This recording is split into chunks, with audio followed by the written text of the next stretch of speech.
வணக்கம். நம்ம just cook சேனலை யூடியூப்பில் சப்ஸ்கிரைப் பண்ணியோ இல்லை ஃபேஸ்புக் பேஜை லைக் பண்ணியோ நீங்கள் ஃபாலோ பண்ணிக்கலாம்.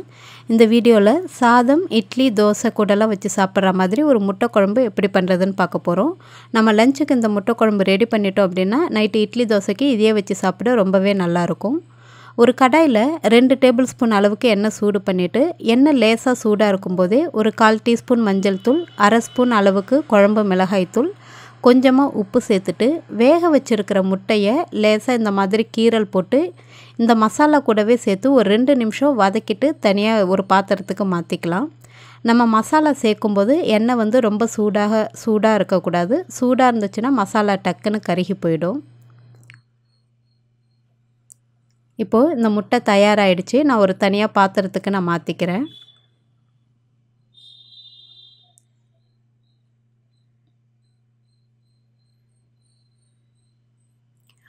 அதே எண்ணெயில் ஒரு சின்ன துண்டு பட்டை, கல்பாசி ஒரு சின்ன துண்டு சேர்த்துருக்கேன். ஒரு 1/2 டீஸ்பூன் ஜீரகம், 1/2 டீஸ்பூன் சோம்பு சேர்த்துட்டு இந்த மசாலா எல்லாமே நல்லா பொரிஞ்சிடட்டும். இது நல்லா பொரிஞ்சதும் ஒரு பெரிய சைஸ் வெங்காயம் பொடியாக நறுக்கிட்டு சேர்த்துக்கோங்க. வெங்காயம் நல்லா கலர் மாறி நல்லா வதங்கி வரணும். நல்லா சுருண்டு வர வரைக்கும் நல்லா வதக்கிக்கலாம்.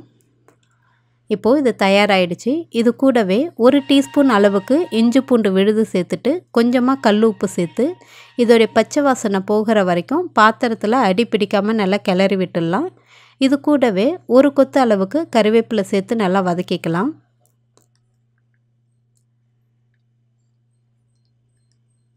இப்போது இஞ்சி பூண்டு விழுதோடைய பச்சை வாசனை போனதும் நான் 2 தக்காளியை மிக்சியில் போட்டு நல்லா அரைச்சிட்டு சேர்த்துருக்கேன். நமக்கு குழம்பு நல்லா திக்காக கிடைக்கும்.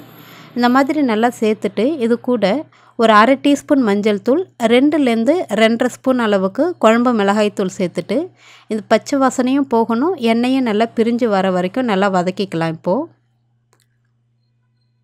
மிதமான தீயில வச்சுக்கோங்க, இல்லாட்டி அடிப்பிடிக்க ஆரம்பிக்கும். இப்போது நல்லா மசாலாலாம் நல்லா வதங்கி எண்ணெய் நல்லா அழகாக பிரிஞ்சு வந்திருக்கு. இது கூடவே நான் 3 சில் தேங்காவை தண்ணி விட்டு நல்லா விழுதாக அரைச்சிருக்கேன். அதையும் இந்த மசாலா கூடவே சேர்த்து நல்லா வதக்கிட்டு இந்த குழம்புக்கு தேவையான அளவு நம்ம தண்ணி சேர்த்துக்கலாம்.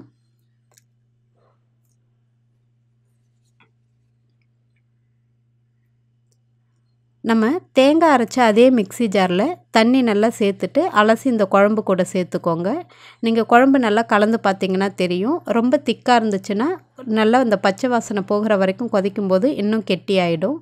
இப்போ உப்பு சேர்த்துட்டு கரெக்டாக ஒரு 4 நிமிஷம் நல்லா ஹை ஃப்ளேமில் வச்சு நான் கொதிக்க வச்சுருக்கேன். இது கொதித்து பச்சை வாசனைலாம் போனதும் நம்ம அங்கே வறுத்து வச்சுருக்கிற முட்டையவும் இந்த குழம்பு கூட சேர்த்துடலாம்.